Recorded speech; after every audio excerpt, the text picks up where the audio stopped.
মুভির শুরুতেই আমরা এই মুভির প্রধান চরিত্র অর্জুনকে দেখতে পাই। অর্জুন একটা থানায় এসেছে এবং সেখানে গিয়ে সে একটা পুরানো কেসের ফাইল দেখতে চায়। তখন সেখানকার একজন পুলিশ অফিসার বলে, আপনি কে এবং আপনার পরিচয় কি, আর আপনি চাইলেই বা কেন আমি আপনাকে ফাইল দেব, এটা আমাদের আইনে নেই। এছাড়াও আমাদের এসআই স্যার এখন বাইরে আছেন, উনি এলে আপনি তার সাথে কথা বলে নেবেন। তখন অর্জুন জানায়, আমি আগে এই থানারই এসআই ছিলাম, কিন্তু এখন সাময়িক অবসরে আছি। তখন সেই পুলিশ অফিসার অর্জুনকে স্যালুট দিয়ে বলে যে, স্যার আপনি বলুন আপনাকে কিভাবে আমরা সাহায্য করতে পারি। অর্জুন সেই অফিসারের কাছে মার্টিন শিবা হত্যা মামলা 258 নম্বর ফাইলটা চায়, আর চন্দন কিল্লা নামের এক ব্যক্তির বেপরোয়া গাড়ি চালানোর জন্য যে মামলাটা হয়েছিল সেটার ফাইল দেখতে চায়। এবার সেই পুলিশ অফিসার তাকে বলে যে, স্যার আপনি একটু বসুন, আমরা খুঁজে দিচ্ছি। এরপর দুজন পুলিশ অফিসার একে অপরকে বলতে থাকে যে তিনি নিশ্চয়ই কোনো অপরাধ করেছিলেন, তা না হলে তাকে সাসপেন্ড করে সাময়িক অবসরে কেন পাঠানো হবে। তাই এসআই স্যার আসা না পর্যন্ত আমরা কিছুতেই তাকে কোনো ধরনের ফাইল দেব না। স্যার এসে না হয় ব্যাপারটা বুঝে নেবে, আমরা কেন মিছেমিছি কোনো ঝামেলায় পড়বো। এবার সেই পুলিশ অফিসার অর্জুনকে বলে, স্যার আমরা অনেক খুঁজেছি কিন্তু ফাইলটা পেলাম না, আসলে অনেক পুরাতন কেস তো, হয়তো এই কেসটা ক্লোজ হয়ে গেছে। ঠিক তখনই থানায় এসে উপস্থিত হয় এই থানার এসআই বিশু। সে অর্জুনকে দেখা মাত্রই স্যালুট করে দেয়। অর্জুন তখন হাসতে হাসতে বলে যে, একজন সাসপেন্ডেড অফিসারকে তোমার স্যালুট দিতে হবে না। তারপর সে জিজ্ঞেস করে, তোমার কাজকর্ম কেমন চলছে। এসআই বিষ্ণু আজ থেকে 3 বছর আগে যখন অর্জুন এসআই ছিল তখন সেই এই থানার এএসআই ছিল। এরপর তারা দুজনে গল্প করতে করতে থানার বাইরে বের হয়। তখন অর্জুনের চোখ পড়ে বিশু সেই বাইকের দিকে, যেটা আজ থেকে 3 বছর আগে অর্জুন নিজেই চালাতো। এরপর সিন কাট হয়ে অতীতে চলে যায়। তখন 3 বছর আগের এক সন্ধ্যায় অর্জুন কনস্টেবল বীরুকে নিয়ে রাস্তার পাশে এক জমিতে একটা রক্তমাখা স্ক্রুড্রাইভার লাগানোর চেষ্টা করছিল। ঠিক সেই সময় ওই রাস্তা দিয়ে ট্যাক্সি চালক মুরালি সেদিকে যাচ্ছিল। সে অর্জুনকে দেখে গাড়ি থামিয়ে জিজ্ঞেস করে যে, স্যার আপনার কি কোনো সমস্যা হয়েছে, মাঝপথে গাড়ি দাঁড় করিয়ে রেখেছেন কেন। অর্জুন বলে, না তেমন কিছু না, হঠাৎ গাড়ির স্টার্টটা বন্ধ হয়ে গিয়েছিল। তারপর মুরালি একটা মাছ নিয়ে অর্জুনের দিকে এগিয়ে দিয়ে বলে যে, স্যার এটা আমাদের পুকুরের মাছ, আপনার জন্যই নিয়ে যাচ্ছিলাম। তখন অর্জুন বিরক্ত হয়ে বলে যে, না না এসব লাগবে না, তুমি এখন যাও, আমার অনেক কাজ আছে। এর পরের দৃশ্যে আমরা দেখতে পাই আদিত্য নামের এক পুলিশ অফিসার স্থানীয় মদের দোকানদারের সাথে কথা বলছে, আর সেই দোকানদারকে জিজ্ঞেস করছে যে, মুরলি গতকাল তোর দোকানে মদ খেতে এসেছিল কিনা। তখন দোকানদার বলে, হ্যাঁ স্যার, গতকালও বাড়ি যাওয়ার আগে আমার এখান থেকে মদ খেয়ে গেছে। কিন্তু আদিত্য বলে যে, না তুই ভুল জানিস, গতকাল মুরালি এখান থেকে মদ খাওয়ার পর সরাসরি মার্টিন শিবার বাসায় যায় আর তাকে খুন করে। তবে দোকানদার বলে, না না স্যার, আমি এত বড় অধর্মের কাজ করতে পারবো না, কারণ মুরালি একজন ভালো মানুষ আর আমি কোনোভাবেই তার নামে মিথ্যা বলতে পারবো না। মুরালির একমাত্র সম্বল তার বোন, আর কিছুদিন বাদেই তার বোনের বিয়ে হবে, তাই মুরালির কিছু হলে তার বোনটা একা হয়ে যাবে। তবে সেই কথা শুনে আদিত্য রেগে বলে যে, তুই যদি কোর্টে মুরালির নামে আমি যা শিখিয়ে দিয়েছি সেটা না বলিস তাহলে তোর দোকান আর থাকবে না। তাই এখন তুই সিদ্ধান্ত নে যে তুই কি করবি, খেয়ে দিয়ে বউকে নিয়ে সুখে থাকবি নাকি সাধু সাজতে গিয়ে দোকানটা হারাবি। এসব কথা শুনে শেষ পর্যন্ত সেই দোকানদার আদিত্যের কথায় রাজি হয়ে যায়, কারণ তার কাছে আর কোনো পথ ছিল না। এর পরের দিনে কনস্টেবল বীরু মুরালির ট্যাক্সির মধ্যে একটা অজ্ঞান করার স্প্রে রেখে দেয় এবং তার বাড়ির পাশে মার্টিন শিবার রক্তমাখা কিছু কাপড় পুড়িয়ে মিথ্যা প্রমাণ তৈরি করে, যাতে খুব সহজে মুরলিকে খুনি সাব্যস্ত করা যায়। অন্যদিকে থানার সামনে মার্টিন শিবার কর্মীরা বড় ধরনের আন্দোলন করছে। আর হ্যাঁ, তোমাদের হয়তো বলা হয়নি যে মার্টিন শিবা ছিল সেখানকার একজন প্রভাবশালী রাজনীতিবিদ, যার ক্ষমতা এতই বেশি ছিল যে তার ভয়ে বাঘ মহিষেও এক ঘাটে জল খেত। সেই সময় থানায় অর্জুন এসে দেখতে পায় যে ডিএসপি অজিত মার্টিন শিবার লোকদের অনেক অপমান করছে, এমনকি তাদের গায়েও হাত তুলছে। যাওয়ার সময় তারা তাকে আলটিমেটাম দেয়, যদি 2 দিনের মধ্যে অপরাধীদের ধরতে না পারে তবে তারা তাদের চাকরি কেড়ে নেবে। এই ডিএসপি অজিত কিন্তু ছিল অর্জুনেরই বড় ভাই। ভাইয়ের এমন অপমান অর্জুন একদমই মেনে নিতে পারছিল না, তাই সে রেগে গিয়ে মার্টিন শিবার লোকদেরকে বেধড়ক মারে এবং তাদেরকে বলে যে যদি আর কখনো তার ভাইয়ের বিন্দুমাত্র অপমান হয় তাহলে সে কাউকে ছেড়ে দেবে না। সেদিন রাতে ডিএসপি অজিতের মেয়ের জন্মদিন ছিল, সেই জন্মদিনে অর্জুনও উপস্থিত থাকে। হঠাৎ সেখানে কিছু পুলিশ অফিসার আসে এবং ডিএসপি অজিত তাদের ভিতরে নিয়ে যায়। তখন অফিসাররা বলে যে, স্যার আমাদের চার্জশিট রেডি হয়েছে, আমরা মার্টিন শিবা হত্যা মামলার মূল আসামি মুরালির বিরুদ্ধে প্রমাণ পেয়েছি। এখন সেখানকার একজন কনস্টেবল অজিতকে চার্জশিটটা পড়ে শোনায়। সেখানে লেখা ছিল যে ট্যাক্সি চালক মুরালি 13 তারিখে রাত 1টার দিকে দোকানে মদ খাওয়ার পর দোকানদার থাপ্পাকে বলে যে ওই বেটা মার্টিনের কাছে আমি 70,000 টাকা পাই, কিন্তু ও কিছুতেই আমার টাকা দিচ্ছে না। অন্যদিকে ওই টাকার জন্য আমি আমার বোনের বিয়েও দিতে পারছি না। বিয়েতে যদি কালকের মধ্যে 50,000 টাকার পণ দিতে না পারি তাহলে ওরা সম্পর্ক ভেঙে দেবে বলেছে। তাই আজ মার্টিনের সাথে আমার একটা দফা রফা হবে, আর যদি ও টাকাটা না দেয় তাহলে আমি ওকে মেরেই ফেলবো। এরপর ট্যাক্সি চালক মুরলি সরাসরি মার্টিনের বাসায় যায়। সেখানে মার্টিনের সঙ্গে তার ঝগড়া হয়। সে রেগে একটা স্ক্রু ড্রাইভার দিয়ে মার্টিনকে মেরে ফেলে। এরপর মার্টিনের লাশ বাড়ির উঠোনে পুঁতে ফেলে। তারপর স্ক্রু ড্রাইভারটি রাস্তার পাশে লুকিয়ে রাখে আর মার্টিনের রক্তমাখা পোশাকগুলো বাড়িতে নিয়ে এসে আগুনে জ্বালিয়ে দেয়। ফলে আলামত হিসেবে সেই রক্তমাখা স্ক্রু ড্রাইভার আর পোড়ানো রক্তমাখা পোশাকের অংশ বিশেষ উদ্ধার করা হয়েছে। অর্জুন তখন প্রতিবাদ করে বলে যে আমি মুরালিকে অনেক দিন ধরে চিনি, ও এমন কাজ কখনোই করতে পারে না। সে একজন ভালো মানুষ, কোনো মানুষকে খুন করা তার পক্ষে একেবারে অসম্ভব। কিন্তু সেখানকার সবাই, এমনকি অর্জুনের ভাই অজিত, তার প্রতিবাদ করে বলে যে যেখানে সব সাক্ষ্য প্রমাণ মুরালির বিরুদ্ধে যাচ্ছে সেখানে তুমি কিভাবে ওর পক্ষ নিতে পারো। এই সব কথা শুনে অর্জুন বুঝতে পারে যে মুরালিকে হয়তো এখানে ফাঁসানো হচ্ছে, তাই সে সেখান থেকে রাগ করে চলে যায়। এরপর সবাই চলে গেলে অজিত অর্জুনকে তার রুমে ডাকে। অর্জুন তখন বলে, ভাইয়া আমি তোমাকে অনেক সম্মান করি, আমি তোমাকে দেখে ছোট থেকে একজন আদর্শ পুলিশ হতে চেয়েছিলাম। আমি আগেও জানতাম আমার ভাই সারা জীবন সততার সঙ্গে তার ডিউটি পালন করে, কিন্তু আমি ভুল ছিলাম। আজ আমার ভুল ভেঙে গেল। তুমি কিভাবে একজন নিরপরাধ মানুষকে দোষী সাব্যস্ত করতে পারলে? অজিত তখন কিছুক্ষণ ভেবে বলে, চলো তোমাকে তাহলে একটা গল্প বলি। আজ থেকে অনেক বছর আগে আমি সবেমাত্র চাকরিতে জয়েন করেছি। তোমার মতো করে আমি সবকিছু ভাবতাম সমাজ থেকে সব অপরাধীদেরকে নিশ্চিহ্ন করে ফেলবো। কিন্তু একদিন এমন এক কেস আসে যেটার কোনো প্রমাণ ছিল না, ঠিক এই ঘটনার মতো। অনেক চেষ্টা করেও অপরাধীকে ধরা যাচ্ছিল না। তখন আমার তৎকালীন ডিএসপি আমাকে একটা কথা বলেছিল, তুমি যদি কোনো কেসের সমাধান করতে না পারো তাহলে নিরপরাধ কাউকে ফাঁসিয়ে দাও, অন্যথায় তুমি এই চেয়ারে বসে থাকতে পারবে না, কেননা রাজনীতিবিদ আর জনগণ তোমাকে ছিঁড়ে খাবে। আমি তখন এই কথাটার মানে বুঝিনি, তবে চেয়ারে টিকে থাকতে গেলে তোমায় কোনো না কোনো অন্যায় করতেই হবে, সেটা আজ আমি ভালোভাবে বুঝে গেছি। তাই বলছি, তুমি এখনো অনেক ছোট আছো। আমার চেয়ারে এসে বসলে তুমি তখন বুঝতে পারবে যে এই চেয়ারে বসাটা কতটা ভারী একটা কাজ। এই সব কথা শোনার পর অর্জুন তখন তার ভাইয়ের কথাটা মেনে নেয়। আর আমরা মুভির শুরুতে অর্জুনকে যে রক্তমাখায় স্ক্রু ড্রাইভারটা লুকিয়ে রাখতে দেখেছিলাম, সেটা তার ভাইয়ের কথা মতোই মুরালিকে ফাঁসাতে সে ফেক এভিডেন্স হিসেবে তৈরি করেছিল। যাই হোক, সেদিন রাতে অর্জুন তার টিম নিয়ে মুরলি বাড়িতে যায়। অর্জুনকে দেখে মুরলি অনেক খুশি হয় এবং বলে, স্যার আপনি এত রাতে কি মনে করে এসেছেন? প্লিজ ভিতরে আসুন, আমরা একসাথে খাই। তখন অর্জুন গম্ভীর গলায় বলে যে আমি তোমার এখানে খেতে আসিনি, তোমাকে গ্রেফতার করতে এসেছি। তোমাকে আমি মার্টিন শিবা হত্যা মামলায় গ্রেফতার করলাম। এই সব শুনে তো মুরলির মাথায় যেন আকাশ ভেঙে পড়ে। সে কিছুতেই বুঝতে পারছিল না যে কেন তাকে গ্রেফতার করা হচ্ছে। মুরলি তখন কাঁদতে কাঁদতে বলে, স্যার আমার ঘরে আমার বোন আছে, আমি ছাড়া ওর কেউ নেই। কিন্তু অর্জুন তার কোনো কথা না শুনে তাকে গ্রেফতার করে নিয়ে চলে যায়। এরপর আদালতে সবকিছু প্রমাণিত হলে মুরলির যাবজ্জীবন কারাদণ্ড হয়। এই ঘটনার 2 মাস পর বিজয় সান্যাল নামের এক পুলিশ অফিসার অজিতের কাছে এসে বলে, স্যার গতকাল টহল দেওয়ার সময় চন্দল পিল্লাই নামের এক মাতাল বেপরোয়াভাবে গাড়ি চালানোর সময় তাকে অ্যারেস্ট করি এবং সেই সময় তার কাছ থেকে একটা মোবাইল ফোন আর একটা ছবিও পাই। মজার ব্যাপার হলো সেই নাম্বারটা মার্টিন শিবার। এরপর তাকে বেপরোয়াভাবে গাড়ি চালানোর জন্য মামলা দিয়ে ছেড়ে দিই। ঠিক তখন সেখানে অর্জুনও উপস্থিত ছিল। সে বলে, আমরা মুরালির মতন একটা নির্দোষ মানুষকে যাবজ্জীবন হতে দিলাম, তাই আমাদের এই কেসটা আবারও রিওপেন করা উচিত। অজিত তাকে নিষেধ করে বলে যে এই কেসটায় মুরালির নির্দোষ প্রমাণিত হলে আমাদের সবার চাকরি তো চলেই যাবে, সেই সাথে সবার মিথ্যা ইনভেস্টিগেশনের জন্য 7 বছরের জেল হবে। তাই এই কেসটা কোনোভাবে আর রিওপেন করা যাবে না। ফলে মুরালির সাথে যা হয়েছে সেটা ভুলে যাও। কিন্তু অজিত তো দমে যাওয়ার পাত্র নয়, তাই সে একা একা ইনভেস্টিগেশন করে এই কেসটা রিওপেন করার চেষ্টা করে। এরপর অজিত যখন জানতে পারে যে তার নিষেধ সত্ত্বেও অর্জুন কেসটা নিয়ে নতুন করে ইনভেস্টিগেশন শুরু করেছে, তখন তাকে আইজির বাসায় তার নিরাপত্তার জন্য সে পোস্টিং করে দেয়। তার ভাইয়ের এমন কাজে অর্জুন প্রচন্ড বিরক্ত হয়, আর এই কারণেই সে তার ভাইয়ের উপর রাগ করে 5 বছরের জন্য স্বেচ্ছায় অবসরে চলে যায় এবং তার ভাইয়ের সাথে সে সব ধরনের সম্পর্ক নষ্ট করে। এরপর সে একটা নতুন শহরে গিয়ে নতুন পরিচয়ে বসবাস করতে থাকে, আর সেখানেই তার সাথে বন্ধুত্ব হয় মিনু নামের একটা মেয়ের সাথে।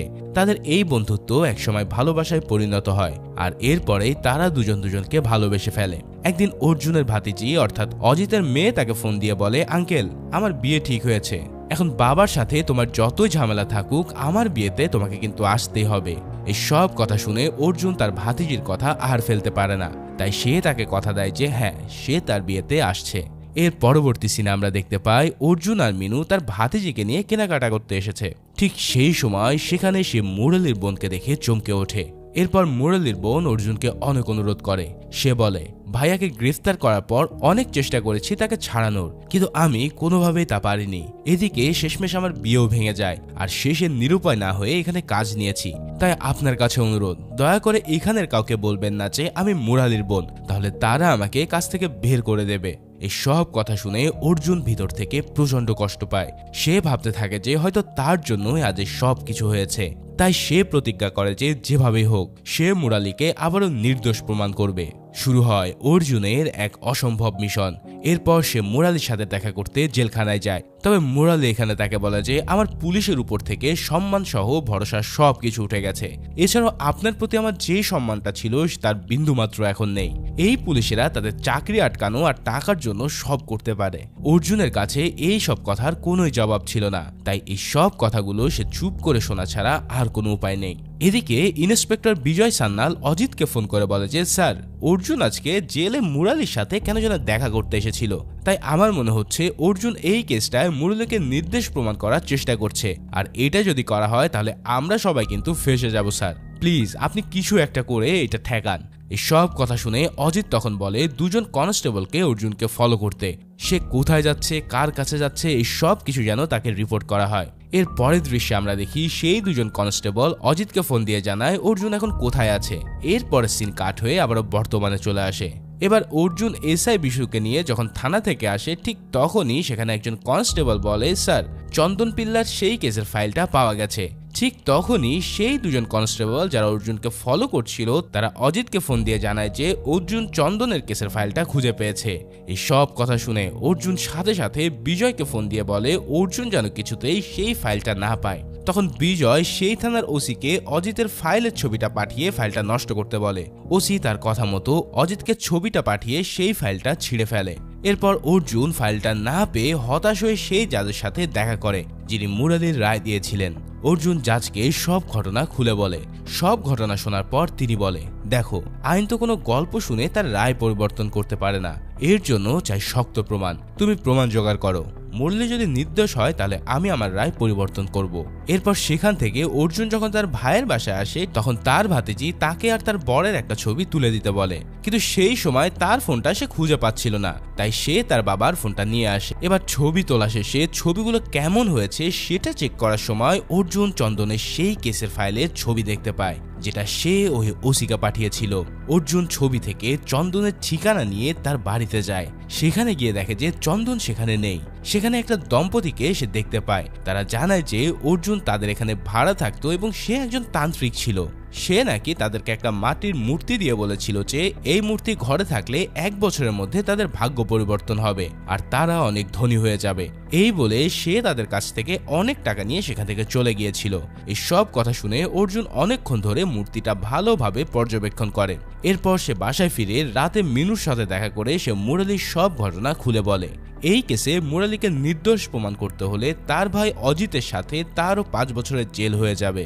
আর এই কথাটা শুনে মিনু অনেক ভেঙে পড়ে। এবার অর্জুন তার অবসর ভেঙে আবারও পুনরায় চাকরিতে জয়েন করে মার্টিন শিবার বাসায় যায়। সেখানেও সে এই একই ধরনের মূর্তি দেখতে পায় যেমনটা সে ওই দম্পতির বাসায় দেখেছিল। এই খবর তার ভাই অজিত শোনার পর সে যেন মুরালির কেসটা নিয়ে ইনভেস্টিগেশন করতে না পারে সেজন্য তাকে অন্য থানায় বদলি করে দেয়। কিন্তু সেখান থেকে যাওয়ার সময় অর্জুন একটা কাজ করে। সে একটা পোস্টার ছাপিয়ে পুরো শহরে লাগিয়ে দেয়। এই পোস্টারে লেখা ছিল এখানে তন্ত্রমন্ত্রের সাহায্যে সকল ধরনের জটিল ও কঠিন রোগের চিকিৎসা করা হয়, যোগাযোগ চন্দন পিল্লাই। আর ফোন নাম্বারের জায়গায় এবার অর্জুন তার নিজের ফোন নাম্বারটা দিয়ে দেয়। আসলে এখানে অর্জুন চাইছিল যে চন্দন পিল্লাইয়ের কোনো সূত্র সে পায় কিনা, কেননা তার নাম্বার যখন দেওয়া হবে তাহলে তার ফোনে নিশ্চয়ই কোনো ভিকটিম কল করবে। ঠিক সেভাবেই অর্জুনের নতুন থানায় একজন মহিলা একটা অভিযোগ নিয়ে আসে। তিনি বলে যে একজন প্রতারক তাকে বিয়ের কথা বলে প্রথমে 50,000 টাকা নেয়। এরপর অর্জুনকে সে একটা বাড়ির ছবি দেখায় এবং সেই মহিলা এবার বলে যে এই বাড়ি করার কথা বলে 2 লাখ টাকা তার কাছ থেকে হাতিয়ে নেয়। তবে টাকা পাওয়ার পর সেই প্রতারক তার সাথে যোগাযোগ বন্ধ করে দিয়েছিল। এমন সময় সাজিদ নামের এক লোক অর্জুনের নাম্বার ফোন দিয়ে অকথ্য ভাষায় গালাগালি শুরু করে। সে বলতে থাকে, শালার ভণ্ড, তুই আবার মানুষ ঠকানোর ব্যবসা শুরু করেছিস, তোকে যদি আমি একবার পাই তাহলে তোকে মেরে ফেলবো। তখন অর্জুন বুঝতে পারে যে ওই লোকটি তাকে চন্দন ভেবে ফোন দিয়েছিল। এরপর অর্জুন ওই লোকটার লোকেশন ট্র্যাক করে তার বাসায় যায় এবং সেখানে গিয়ে সে জানতে পারে যে চন্দন তার বাসাতেই থাকতো আর সবার মতো সেও তাকে ঠকিয়েছে। তবে সেখানে সে একটা অবাক করার মতন ঘটনা দেখতে পায়। চন্দন যেই রুমে থাকতো তার পাশের বাড়িটাই ছিল মার্টিনের বাড়ি। তখন অর্জুন সাজিদকে জিজ্ঞেস করে যে চন্দনের সাথে কি মার্টিনের পরিচয় ছিল। তখন সাজিদ জানায় যে মার্টিনের কোনো সন্তান হতো না, তাই সে চন্দনের চিকিৎসা নিচ্ছিল। এই সব কথা শুনে অর্জুনের তখন আর বুঝতে বাকি থাকে না যে এই ভণ্ড পিল্লাই আসল অপরাধী। এরপর সে সিআইডি সাহায্য নিয়ে চন্দন নামে যত অপরাধীর নামে অভিযোগ আছে তাদের একটা তালিকা বের করে, আর সেখান থেকে চন্দন পিল্লাই নামের একজন অপরাধীর নামে সবচেয়ে বেশি প্রতারণার মামলা দেখে সে নিশ্চিত হয় যে এটাই সেই চন্দন পিল্লাই। এরপর অর্জুন সেই চন্দনের বাসায় গিয়ে দেখে যে চন্দন তার পরিবারকে নিয়ে বিদেশে যাওয়ার জন্য বের হচ্ছে। তবে সে অর্জুনকে বলে যে স্যার, আমি একজন নিরপরাধ, কেউ একজন আমার নাম ব্যবহার করে এই পুরো অপরাধগুলো করে বেড়াচ্ছে, আর এই ধরনের হয়রানির জন্য সে অতিষ্ঠিত হয়ে এই দেশ ছেড়ে যেতে চাইছিল।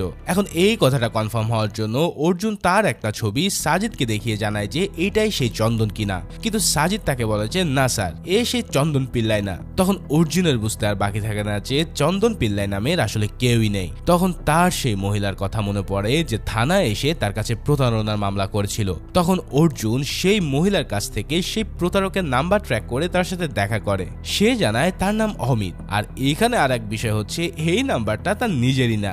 শ্রীকান্ত নামের একজন সরকারি কর্মকর্তা তাকে চাকরি দেওয়ার নাম করে প্রায় 3 লক্ষ টাকা নিয়ে নেয় এবং তার সাথে যোগাযোগের জন্য তাকে এই নাম্বারটা দিয়েছিল। ঠিক সেই সময় অর্জুন বুঝতে পারছিল যে মার্টিন শিবা হত্যা মামলার পিছনে বিশাল বড় কোনো হাত আছে। এরপর তারা সেই সরকারি কর্মকর্তার সাথে দেখা করতে গেলে সেখানে গিয়ে জানতে পারে আর এক কাহিনী। সেই কাহিনীটা হচ্ছে আসলে একজন ফ্রড তার নাম ব্যবহার করে মানুষকে চাকরি দেওয়ার নাম করে তাদের কাছ থেকে টাকা হাতিয়ে নিচ্ছিল। এখন সবাই তার কাছে এসে অভিযোগ জানালে সে প্রতারককে ধরার জন্য তাদের থেকে নাম্বার নিয়ে ফোন দিয়ে সেও তার চাকরির কথা বলে।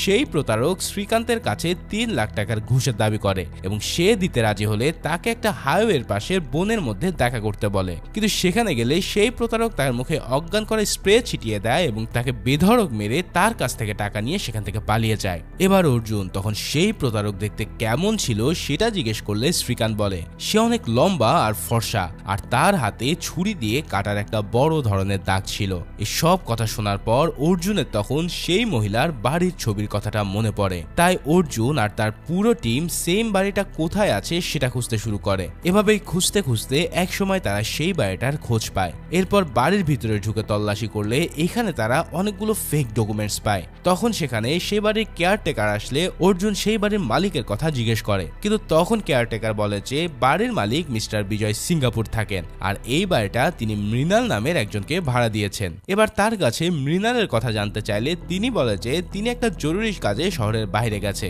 হয়তো কাল সকালেই ফিরবেন। এখন মৃণাল দেখতে কেমন এটা জিজ্ঞেস করলে সে জানায় যে সে অনেক লম্বা আর ফর্সা, এছাড়াও তার হাতে ছুরি দিয়ে কাটার মতন বড় একটা দাগ আছে। এই কথা শুনে অর্জুন বুঝতে পারে যে তারা অপরাধীর খুব কাছাকাছি চলে এসেছে। এরপর অর্জুন দুজন কনস্টেবলকে সেই বাড়ির উপরে নজর রাখতে বলে এবং মৃণালকে দেখা মাত্রই যেন তাকে ইনফর্ম করা হয়। কিন্তু এর পরের দিন সকালেই অর্জুন জানতে পারে যে হাইওয়েতে মৃণাল নামের একজন লোক রোড অ্যাক্সিডেন্টে মারা গেছে এবং তাকে দাহ করার জন্য শ্মশান ঘাটে নিয়ে যাওয়া হয়েছে। এই কথা শুনে অর্জুন আর এক মুহূর্ত দেরি না করে তাকে দেখার জন্য শ্মশানের উদ্দেশ্যে রওনা দেয়, কিন্তু দুর্ভাগ্যজনকভাবে সে গিয়ে জানতে পারে যে মৃণালের দেহ ইতিমধ্যে দাহ করা হয়ে গেছে। অর্জুন সেখানকার একজন কনস্টেবলকে জিজ্ঞেস করে যে মৃণাল দেখতে কেমন ছিল। তখন সেই কনস্টেবল তাকে বলে যে লোকটা দেখতে অনেক লম্বা আর ফর্সা ছিল, আর তার হাতে বড় ধরনের একটা কাটা দাগও ছিল। ঠিক তখনই অর্জুন বুঝতে পারে যে এটাই সে যাকে সে এত দিন ধরে খুঁজে বেড়াচ্ছিল, কিন্তু মুরালিকে নিরপরাধ প্রমাণ করতে হলে মৃণালকে জীবিত প্রয়োজন ছিল। এটা ছাড়া সে মুরালিকে কোনোভাবেই ছাড়িয়ে আনতে পারবে না। এই সব কথা চিন্তা করতে করতে তার মাথায় একটা প্ল্যান চলে আসে। অর্জুন এবার প্ল্যান করে মার্টিন শিবা হত্যা মামলার সবগুলো এভিডেন্স নিয়ে সে তার ভাই ডিএসপি অজিতের সাথে দেখা করবে এবং তাকে বলবে যে অপরাধীকে আমি সেটা জানতে পেরেছি। এরপর সে তার ভাইয়ের সাথে দেখা করে এবং এবং এই সব কথাগুলো জানিয়ে দেয়। তারপর সে জানায় যে কাল সকালে তাকে ধরতেই আমরা মুম্বাই যাব।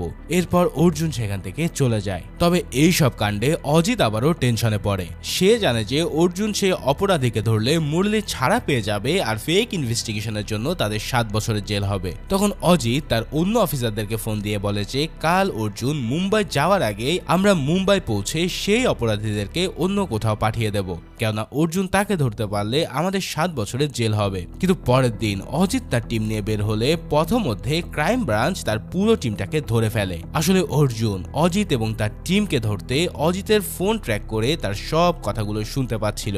সেই কল রেকর্ডগুলো সে ক্রাইম ব্রাঞ্চে পাঠিয়ে দেয়। এরপর ক্রাইম ব্রাঞ্চ তাদের এভিডেন্স নষ্ট করার জন্য গ্রেফতার করে নেয়। পরের সিনে আমরা দেখতে পাই অর্জুন এবং অজিতের পুরো টিমকে পুলিশ হেফাজতে নেওয়া হয়েছে।